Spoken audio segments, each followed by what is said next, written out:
depois de subir o peral do Facão, agora eu vou subir os degraus da igreja matriz aqui de Árvorezinha, onde eu já fui, faz parte do outro vídeo, nesse lugar sensacional que tem a cascata mais bonita do Rio Grande do Sul. E agora a gente vai iniciar um percurso para conhecer um pouco mais dessa região belíssima em Destinos do Sul, onde te desvendo a nossa natureza, a nossa história e a nossa cultura. Eu sou o João Antônio e, como eu estava te dizendo, vamos olhar o lugarzinho certo para subir a escada aqui. Eu vou subir até o alto dessa igreja, são vários degraus, ela fica em cima de uma elevação, uma situação bem interessante. É a igreja matriz aqui de Árvorezinha. Vamos ver se ela está aberta, tem umas obras aqui do lado. Enfim, vamos lá, ver se a gente consegue pegar ela por dentro também.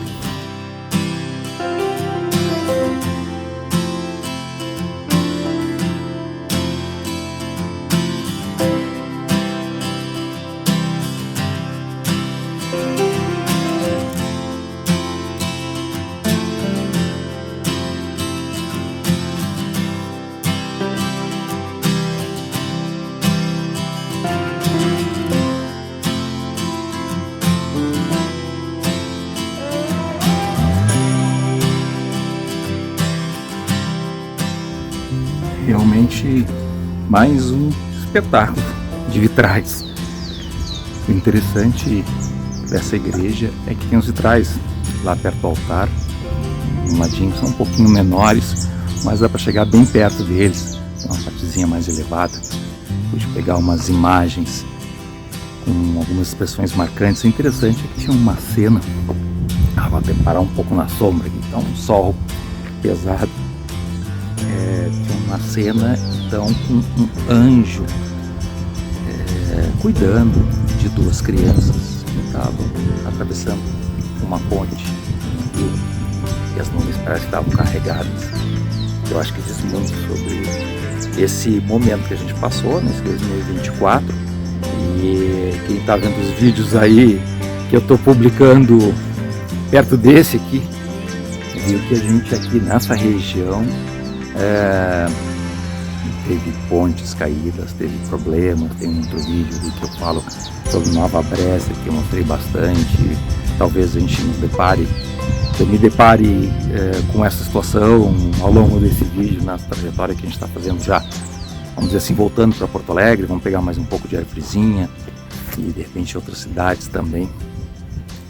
Mas são belos vitrais com muitas cenas bíblicas, mas um belo conjunto de obras de arte. E aqui tem uma vista bonita da cidade de 10 mil habitantes, que fica no Vale do Taquari, numa parte alta, zona urbana. Não vi nenhuma marca das enchentes, também pouca coisa no trajeto até o Peral do Facão. E aqui nessa outra lateral se enxerga um pouco lá no fundo, um pouco da zona rural também.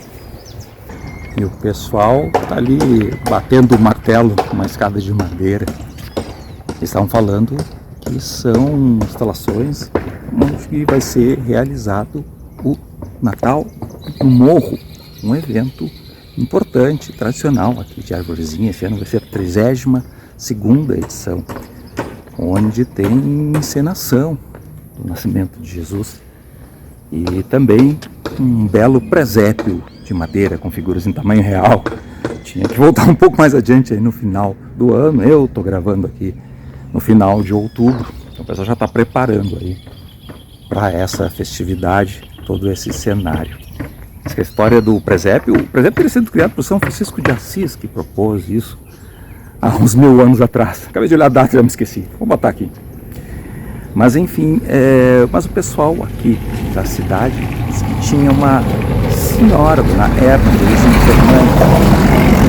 tinha um hotel aqui na cidade, a senhora de Roca Salles, que montava um presépio, convidava todo mundo para apreciar esse presépio. E aí teve realmente a ideia então de fazer um grande presépio em frente à igreja matriz e fazer essa grande celebração no Natal. E esse outro prédio aqui é um antigo moinho que foi restaurado para servir como uma espécie de museu, moinho Facneto. Só que eu tô passando aqui, eu não entrei em contato antes, ia fazer uma visita, mas pelo que eu estou observando, uma observação aí, pelo fato de essa entrada, esse pátio aqui na frente, tá com as graminhas altas no meio das lajotas, eu acho que não está sofrendo uma manutenção atualizada. Então ele está fechado, ele não tem como visitar.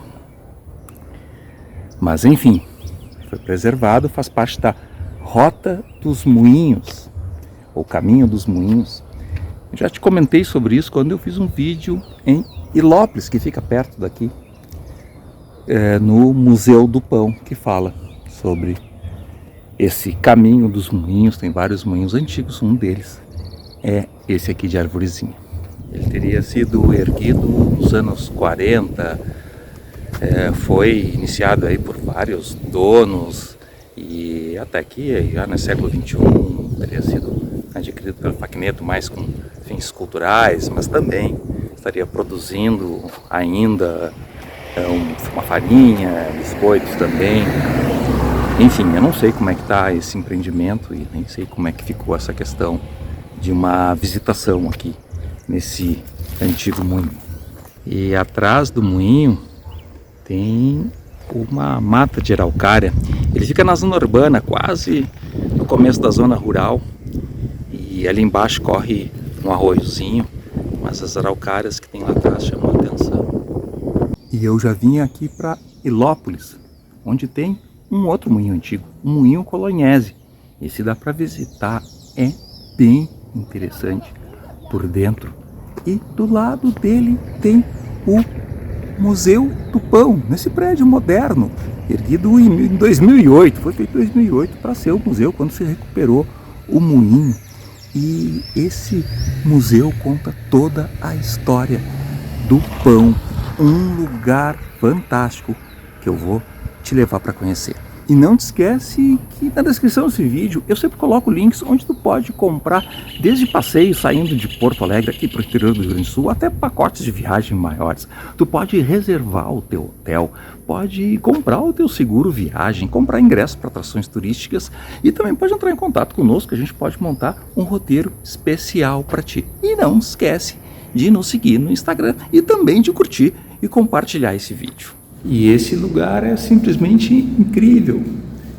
Não é só um museu que fala de coisas aqui da região, trazendo objetos antigos, primeiros anos da imigração italiana, no caso aqui, mas ele é um museu que conta toda a história do pão. O Museu do Pão de Ilópolis centraliza o Caminho dos Moinhos, que inclusive aqui do outro lado tem a réplica de vários moinhos aqui da região. E daqui a pouquinho eu vou te voltar ali para te falar um pouco da história do pão, que é bem interessante. Tem esse moinho Vicenzi aqui em Antagorda, o moinho da Lé também em Antagorda. Tem a maquete e uma foto e um pouco da história de cada um dos moinhos. Mais um outro moinho aqui, esse em Putinga, e o moinho Facneto, que eu acabei de te mostrar, que fica ali em Arvorezinha. Tem a foto dele aqui, ele era diferente do que está hoje, pelo menos a parte da frente. E um outro de Arvorezinha é o moinho Castamã, que fica no interior de Arvorezinha. Eu ainda não fiz um roteirão assim para dar valorização para esses moinhos, mas eu acabei de pegar umas imagens do moinho Colonhese, que fica aqui do lado, e tem também uma maquete, uma explicação que está lá dentro. É bem interessante esse lugar, tem todo o maquinário. O processo começava lá na parte de cima e vinha descendo, moendo os grãos até o andar de baixo. São 3 andares com os equipamentos todos feitos em madeira, uma preciosidade. E aqui do lado então se vê esse prédio mais moderno para fazer esse Museu do Pão, contando toda a história desse produto muito mais que milenar. E lá pelo ano 12.000 antes de Cristo, os persas já conheciam o pão. Eles misturavam trigo com o fruto do carvalho, no sobrenome. Depois o pão aparece no Antigo Egito. Em Jerusalém já tinha uma Rua dos Padeiros em 4.000 antes de Cristo. É uma história muito longa. Imagina, 14.000 anos. E no ano 440 a.C. já existia um moinho movido a tração animal.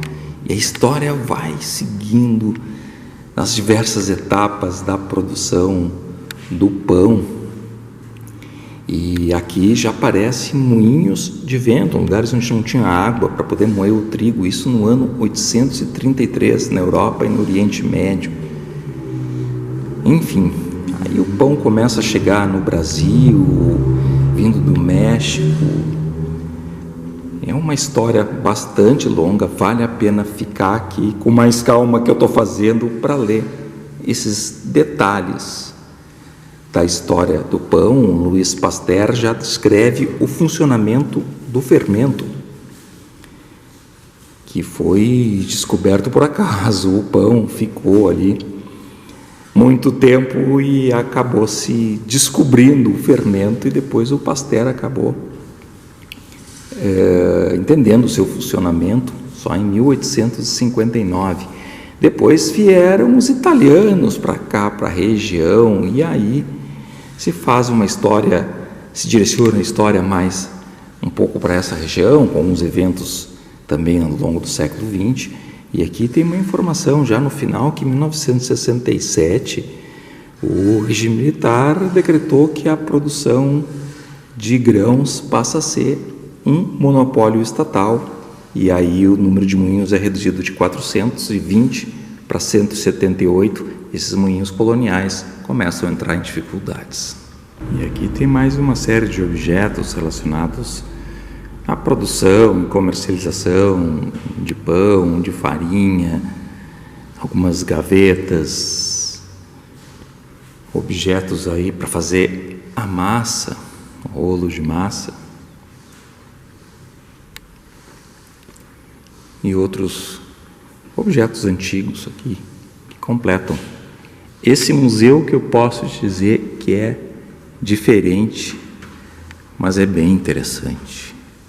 Aqui uma referência ao pão no cristianismo, as famosas hóstias. E não dá para esquecer de assinar o livrinho, ver se eu não esqueço aí, né? Que é importante para o funcionamento desses lugares incríveis com tanta história. A igreja aqui de Lópolis estava fechada, mas eu já te mostrei um conteúdo mais antigo do canal, que inclusive tem lá um santuário, o único santuário dedicado a João Paulo II, onde tem as vestes dele, o Papa aí que foi o chefe da igreja no final do século XX, começo do século XXI.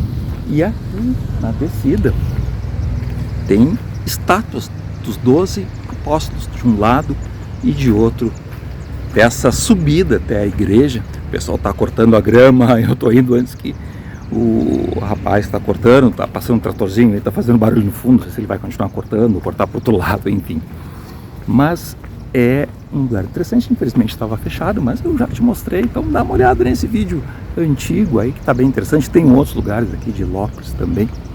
Eu fui na Cascata Baleia, acabei não dando atenção para o Lago Verde, tem outros lugares para ir também aqui. Eu não sei se eu vou conseguir hoje, talvez fique por uma outra vez, que a gente quer em outras cidades ainda no dia que eu estou gravando. E aqui, então, a praça central da cidade de Lópolis, bem na frente da igreja. Tu já sabe, né? Curte, compartilha esse vídeo com os teus amigos, segue no Instagram, te inscreve no nosso canal do YouTube, porque eu ainda tenho muito mais para ti. Vamos junto?